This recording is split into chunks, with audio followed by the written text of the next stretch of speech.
가나안 복음 방송 시청하시는 시청자 여러분들 만나면서 반갑습니다. 저는 서울 뚝섬교회에서 주님을 섬기고 있고 오래전부터 사단법인 성경 바로 알리기 운동 모임을 통해서 많은 분들과 성경의 기본 교제를 하고 있는 김종진 교수입니다. 오늘은 여러분 잘 아시는 잠언 31장 10절 말씀에 현숙한 여인에 대해서 굉장히 많은 분들이 알고 있는데 이 부분을 좀 같이 묵상해 보기를 원합니다. 제가 먼저 본문 말씀을 읽어드리겠습니다. 잠언 31장 10절입니다. 누가 현숙한 여인을 찾아 얻겠느냐? 그의 값은 진주보다 더하니라. 그런 자의 남편의 마음은 그를 믿나니 산업이 필절하지 아니하겠으며 그런 자는 살아있는 동안에 그의 남편에게 선을 행하고 악을 행하지 아니하느니라. 그는 양털과 삼을 구하여 부지런히 손을 일하며 상인과 배와 같아서 먼 데서 양식을 가져오며 밤이 새기 전에 일어나서 자기 집안 사람들에게 음식을 나눠주며 여종들에게 일을 정하여 맡기며라는 말씀이 있습니다. 우리가 성경을 이해하실 때 여자로 표현된 부분은 교회를 상징하는 겁니다. 교회가 여성명, 에클레시아스라고 그래가지고 여성명사입니다. 남자로 나와 있는 부분들은 예수님을 상징하고 있는 부분입니다. 그래서 오늘 이 현숙한 여인은 누굽니까? 주님께서 원하시는 현숙한 교회의 모습을 상징하고 있습니다. 오늘 읽은 잠언서에 보면 현명한 여인과 또 7장에 보면 음란한 여인의 모습이 나옵니다. 교회가 이렇게 두 종류가 있습니다. 이 글은 31장 1절에 보면 느무엘 왕이 말씀한 바 곧 그의 어머니가 그를 훈계한 잠언이라고 우리에게 31장 1절에서 소개를 하고 있습니다. 전체 덕이 있는 현명한 여인의 일상을 그린 그런 말씀입니다. 이 여인은 한 가정의 주부로서 성실하게 가정을 지키며 세밀하게 또 섬세하게 자상하고 아름다우면서 부지런한 여인상을 보여주고 있습니다. 그래서 그는 진주보다 루비 보석보다 훨씬 더 가치 있는 삶이라고 우리에게 소개를 해주고 있습니다. 이 여인은 양털과 아마, 세마포 털실입니다. 아마로 의복을 만드는 실을 만들고 가족들을 먹이는 식량까지도 사오고 아직 날이 새기 전에 밤부터 일어나 음식을 열심히 준비하며 여종에게도 인건비를 떼어먹지 아니하고 또한 포도원 텃밭도 심도 있게 판단하여 매입하고 포도를 심고 그 세마포를 장사하여 돈을 벌기도 하고 또 밤에도 일을 해서 상품을 만들고 물레를 돌려서 실을 자아내서 혼자 잘 사는 것이 아니라 가난한 자들을 돌보는 참으로 자유로운 여인상으로 우리에게 소개해주고 있습니다. 그러므로 그녀는 은덕과 명예가 그녀의 옷이 되고 그녀의 남편까지도 그녀의 덕행 때문에 동네에 장로로 대접을 받고 있으며 명성을 얻었다는 기록이 잠언 31장 25절 또 28절 29절 그의 자식들도 그녀를 칭찬하고 남편도 그녀를 극찬합니다. 이 말은 무슨 말씀입니까? 오늘 잠언 31장 21절에 보면 이런 말씀이 있습니다. 그녀가 자기 가족을 위하여 눈을 두려워하지 아니하는 것은 그녀의 모든 가족이 주홍색 옷을 입었다. 자, 이 현명한 여인은 바로 저와 여러분들이 꿈꾸고 있는 주님이 가장 원하시는 현명한 교회의 상징입니다. 이 여인의 가장 중요한 일은 온 가족을 주홍색 옷을 입혔다는 말씀에 주의를 깊게 생각해 봐야 됩니다. 그러면 덕 있는 여인은 무엇을 통해서 우리에게 교훈을 하고 있는가? 우선 거듭난 그리스도인들의 실상을 보여주고 있는 게 본문에 나타나는 현숙한 여인의 모습입니다. 동시에 이 여인같이 하나님을 섬기라는 주님의 명령으로 받아들이고 두 번째, 주님의 신실한 신부로서의 교회를 우리에게 소개하고 있습니다. 여러분이 섬기고 있는 교회가 바로 오늘 본문에 나오는 현숙한 여인의 모습이 되어야 됩니다.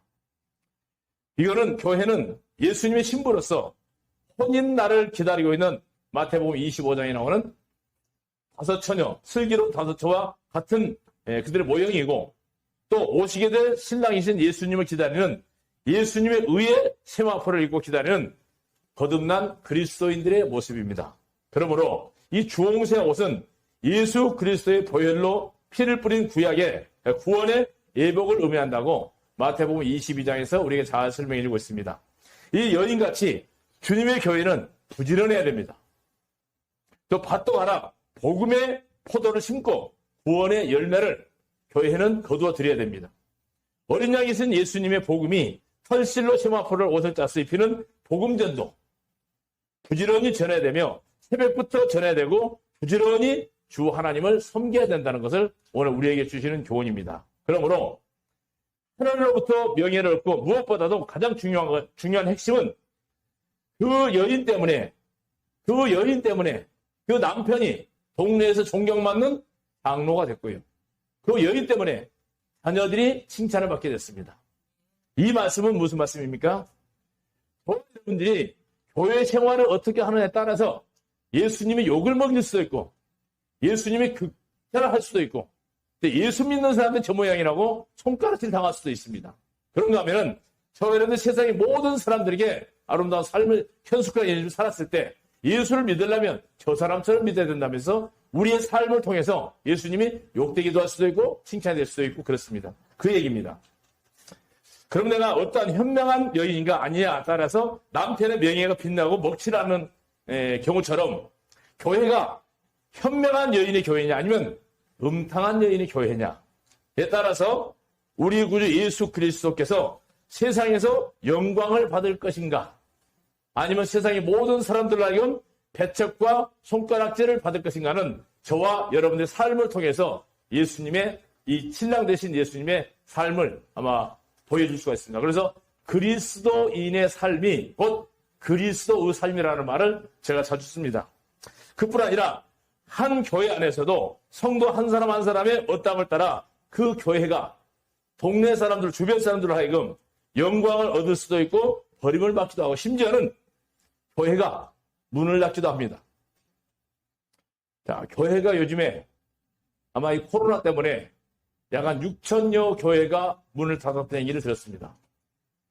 자, 생각해 보세요. 하나님이 세운 교회 같으면 그게 문이 닫는다는 말도 안 됩니다. 이거는 하나님이 세운 교회가 아니고 인간이 자기 생각과 자기 경험과 자기 나름대로 세웠기 때문에 문을 닫고 없어진 거죠. 근데 만약에 능력자이신 하나님이 세운 교회, 공동체에 속한 그리스도인들은 이미 침례로 죽었고 이미 침례로 우리 자신은 사망했습니다. 죄인된 제 이름이 김종진입니다. 죄인된 김종진은 이미 침례로 사망 신고했고 사망 신고했으면 다시 태어난 그리스도인으로서 거듭난 것은 아마 여러분들이 동사무소에 가면 사람이 태어나면 출생신고를 합니다. 바로 제 이름은 하늘의 생명책에 출생신고가 되어 있는 그런 사람들을 통해서 하나님은 오늘도 교회를 운영하고 세우고 계십니다. 그래서 하나님의 말씀과 교회의 규칙에 순종하는 신앙생활을 했어야 되는데 어느 장로교회 총회신학대학의 교훈이 있습니다. 첫째는 세 가지인데 첫째는 사람이 되라. 두 번째 신자가 되라.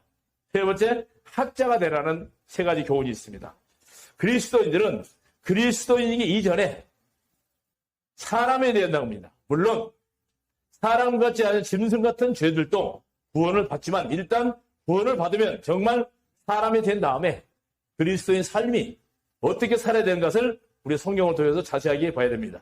아마 전도서 2장 24절 26절 보면 성구로 보면 상식에 합당하고 분수를 지나쳐 눈앞에 물욕이나 생리욕의 포로가 되어서는 안 될 것이고 그런 것들은 훗날 영을 괴롭게 하는 것이라고 솔로몬은 일찍이 가르쳐주고 있습니다. 오늘 잠언서 31장 마지막 절에 보면 그녀의 손에 열매를 그녀에게 주고 그녀가 친히 행한 일들로 인하여 성문에서 그녀를 칭찬할지니라.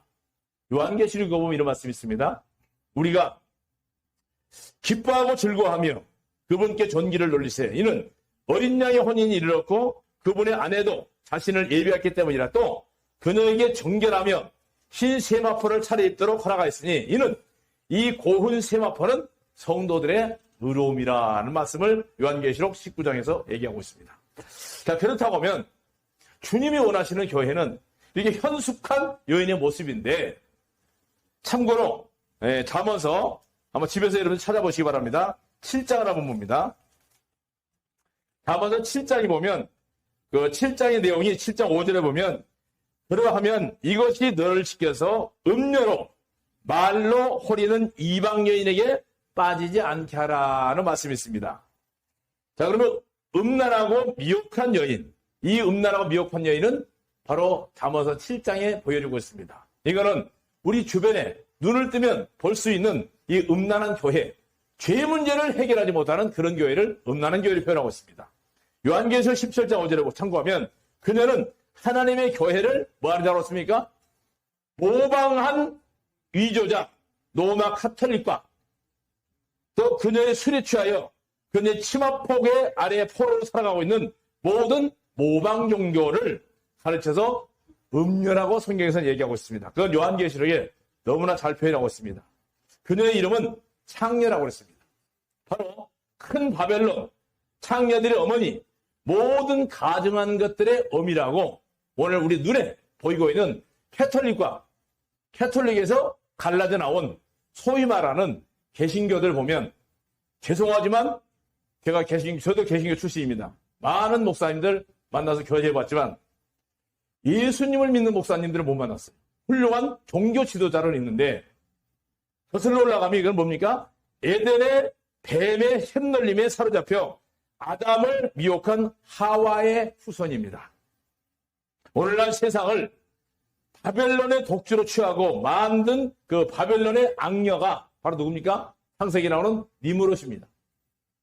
니무롯의 어미이자 또 니무롯의 아내였던, 그러니까 어머니가 아내입니다.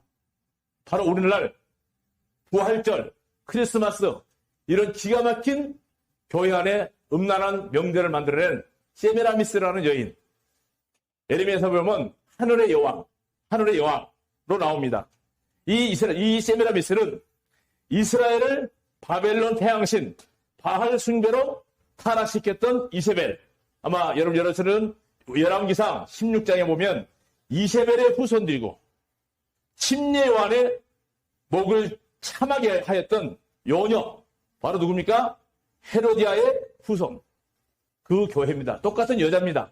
그러니까 성경에 나오는 모든 여자는 교회라고 보면 됩니다. 로마 카톨릭 종교를 보여주고 있는 여인이 바로 잠언 7장에 나오는 음란한 여인의 모습입니다. 잠언 7장 15절, 9절, 10절을 보면 음란한 여인을 7장에서 얘기를 잘해주고 있습니다. 해가 기울어지는 저녁 무렵에 어둡고 캄캄한 밤이었는데 창녀의 옷을 입고 간교한 마음을 지닌 여자가 그를 맞으며 그는 수다스럽고 완고해서 자기의 발이 자기 집안에 머물지 아니하여 이제 밖에 나와서 이제 거리에서 또 각 길보통에서 숨어서 지나가는 남자들을 유혹하는 창녀의 모습입니다. 그와 같이 그녀가 그를 붙잡고 그에게 입을 맞추며 뻔뻔스러운 얼굴로 그녀에게 말하기를 내가 뭐라고 했습니까? 화목제를 드렸다는 얘기가 나옵니다. 이게 굉장히 중요한 얘기입니다. 화목제물을 드려서 이나라에서 서원을 갚았으니까 그러면 내가 너를 맞으러 나와서 내 얼굴을 부지런히 찾다가 너를 만났다. 자, 잠언 7장 6절 보면 그 청년은 현명한 여인과 같이 굉장히 부지런합니다. 그런데 그가 부지런한 것은 하나님을 섬기려는 부지런함이 아니라 어떻게 하면 교회를 파괴시킬까? 어떻게 하면 교회를 문 닫게 할까? 어떻게 하면 그리스도인들을 무너뜨리게 할까? 이걸 연구하는 게 바로 오늘 모방 종교인들의 삶입니다. 그 얼굴에 굉장히 진한 화장을 냈다고 그랬습니다. 한번 여러분 머릿속에 연상해 보십시오. 창녀들, 음녀들 화장 굉장히 진하게 합니다. 자, 이 화장을 진하게 했다는 이 여인은 밤에 길거리에서 미혹한 자를 만나 그를 유혹합니다. 그녀의 정체는 침상은 이집트산 비단천에 수놓은 채색 이불로 덮였다고 그랬습니다. 자, 이걸 그녀의 영은 이집트 태양신 숭배의 영으로 자칭했습니다. 이 여자가 화장을 진하게 했다. 이거요. 여러분들 캐톨릭 교회 한번 가보십시오. 얼마나 엄숙합니까? 얼마나 정말 하나님이 계시는 것처럼 건물 안에 엄숙합니다. 이게 어마어마한 치장입니다. 종교는 치장을 많이 합니다. 그리고 자신의 죄악을 합리화시켜보려고 양심의 찔림을 면해보려고 뭐라 했습니까? 화목제를 드렸다. 이건 굉장히 중요한 얘기예요. 화목제를 드렸다. 희생 예물을 드렸으니 밤새 즐겨보자. 즉, 내기에 보면, 내기 일장에 보면 예수님의 번제가 있어야 되고, 호제가 있어야 되고, 화목제가 있어야 되고, 속죄제, 속건제를 흉내는 내고 있지만, 죄를 사해 주시는, 죄를 완벽하게 처리해버린 번제는 없습니다. 속건제도 없습니다. 속죄제도 없습니다. 뭐가 있습니까? 하나님 앞에 화목제만 드렸다고 했습니다. 이거 잘 생각하십시오. 이게 지금 모방종교의 특징입니다. 죄사함이 없습니다. 죄 지면 질 때마다 와서 용서해달라고 비는, 신부 앞에 고해성사하는, 이게 화목제입니다. 이게 종교의 허점입니다.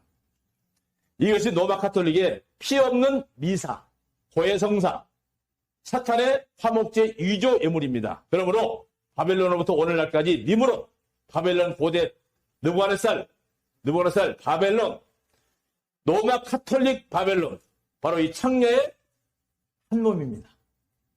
성경에는 음란한 여인도 있고 현숙한 여인도 있습니다. 참고로 요한계시록 17장 6절을 제가 읽어드릴게요. 그런데 그 창녀가 얼마나 많은 그리스도인의 피를 흘려왔는가. 피 흘린 반자치. 그녀가 피에 취할 정도로 수많은 교회를 파괴하고 순교자들의 피를 한강물같이 흘려온 사악한 창녀. 로마 캐톨릭. 제가 고신 출신입니다. 칼빈의 우상처럼 생겼던 사람입니다. 구원받고 논문을 쓰기 위해서 어느 책을 보다가 이 칼빈이 살아있는 사람들을 톱으로 목을 자르는 장면을 봤습니다. 무섭습니다. 이게 종교 개혁자들의 흡심입니다. 그런데 그녀가 한 가지 가지고 말을 하는 것은 가짜 교회는 심판의 주이신 예수님께서 왕중의 왕으로 오실 것을 너무나도 분명하게 압니다. 그리고 자신의 죄로 인해 심판받을 것도 압니다. 누가복음 보면 누가복음 8장 28절 보면 이런 말씀이 있습니다. 귀신같이 한다고 그랬습니다. 귀신이 예수님을 먼저 알아봤어요. 베드로가 주는 그리스도시요 살아계신 하나님이라고 고백하기 전에 벌써 귀신이 먼저 알아봤습니다. 악령은 예수님을 먼저 알아봅니다. 마지막으로 더 중요한 거 잠언서 7장 19절 20절을 보면 이는 집주인이 집에 없고 그가 먼 여행을 떠났으니 그가 돈주머니를 가지고 있어 정해진 날에 개혁성경에는 집에 오기 때문이라고 그랬습니다. 사탄은 자신의 멸망의 날이 올 것을 분명히 너무 잘 압니다. 그래서 자신의 남편도 아닌 예수님께서 오시면 예수님을 사칭한 벽그리스도, 교황으로부터 이 세상 모든 종교인들, 죄송하지만 지금 전 세계 종교는 하나말로 만들고 있습니다. 평화를 가장한 적그리스도의 모습. 종교인들 자칭 신부들인 상녀들을 모조리 지옥불에 쳐넣을 날이 바로 우리 눈앞에 와 있습니다. 여기서 현명한 여인인 참된 교회는 주님께서 오실 때 공중 혼인식에서 영광을 누릴 것이고 위조 신부 창녀 음란한 여인의 교회는 바로 그 자리에서 지옥 유황불에서 영원토록 고통을 당할 것입니다. 네? 평생 예수 믿고 지옥 가는 게 바로 이 사탄이 예수님의 흉내를 내고 영혼을 속이고 있습니다. 그녀의 집은 지옥으로 이르는 길이며 죽음의 방들로 내려가는 길이라고 잠언서 7장 27절에 우리에게 소개해 있습니다. 가나안 복음방송을 시청하고 계시는 시청자 여러분들, 우리가 살고 있는 지금 이 시점은 시간이 별로 많지 않습니다. 시대에 살고 있음을 알아야 됩니다. 요즘에 코로나 때문에 멀쩡한 사람이, 어제까지 멀쩡하던 사람이 오늘 죽는 사람도 제가 봤습니다. 저희 교회도 그런 사람이 있습니다. 현명한 여인의 발자취를 따라서 경건하고 거룩한 성령님의 열매를 맺으며 부지런히 복음을 전할 수 있는 2022년 보내시기를 간절히 부탁을 드리겠습니다. 많은 분들이 새해 시작되면 성경을 읽는다고 많이 얘기합니다. 근데 이렇게 생각해 보세요. 성경은 그냥 의미 없이 읽는다는 표현보다는 저는 말씀을 많이는 요즘 못 봅니다. 그러나 성경을 읽는다는 표현이 아니고 저는 말씀을 먹는다는 표현으로 성경을 보고 있습니다. 왜? 성경은 우리의 생명입니다. 우리의 영생명을 성장시킬 수 있는 건 성경 말씀밖에 없습니다. 베드로전서 3장 5절 6절 말씀을 읽어드리고 마치겠습니다. 이 관습대로 이와 같이 옛적에 하나님을 신뢰한 거룩한 여자들도 자기 남편들에게 복종함으로 스스로 단장하였나니 사라가 아브라함을 주인이라 부르며 복종한 것 같이 너희도 선을 행하여 어떤 놀라운 일에도 두려워하지 아니하면 너희는 그녀의 딸들이 될 것이다 그렇습니다. 요즘에 우리 한국교회 좀 어려운 문제가 하나 있습니다. 제가 요 성경 하나 읽어드리고 마치려고 하겠습니다. 한번 예배 서서 여러분 찾아서 읽어보시면 좋겠습니다. 예배 서서 5장 22절 말씀이니까 제가 보겠습니다. 보면 아내들이여 자기 남편에게 복종하기를 죽게 하듯 하라. 아멘. 방송을 듣고 계시는 아내 되신 분들 아마 남편들에게 정말 주님을 섬기는 마음 자세로 남편을 섬긴다고 하면 남편 전도 자동으로 됩니다. 그래서 희한한 것은 저희 모임은 어떤 데는 남자나 여자나 거의 숫자가 비슷합니다. 대부분 교회를 보면 여자가 거의 70% 이상입니다. 왜? 남편을 정말 예수님처럼 섬긴다면 가정 전도 금방 됩니다. 요즘에는 교회들을 보면 여자가 목사님이고 남편이 여자를 섬기는 자세에 있습니다. 이거는 윤리하고는 어긋납니다. 성경과는 전혀 반대가 가고 있습니다. 분명히 성경에 아내는 남편을 돕는 배필로 만들었는데 요즘에는 남편들이 아내를 돕는 배필이 되어버렸습니다. 이게 마지막 시대에 사탄이 주장하고 있는 그런 모습입니다. 모쪼록 가나안 복음방송 시청하고 계시는 시청자 여러분들 잠언 31장과 7장을 유심히 한번 읽어보면서 과연 우리 교회는 현숙한 여인처럼 교회가 되어야 되느냐 아니면 음란한 교회가 되겠느냐 이 모습을 잘 생각하셔서 2022년 주님으로부터 칭찬받아서 마지막 12월 달에 보낼 때 정말 보람있게 보냈다는 한 해가 되시기를 다시 한번 주님의 이름으로 부탁을 드리겠습니다. 아멘. 고맙습니다.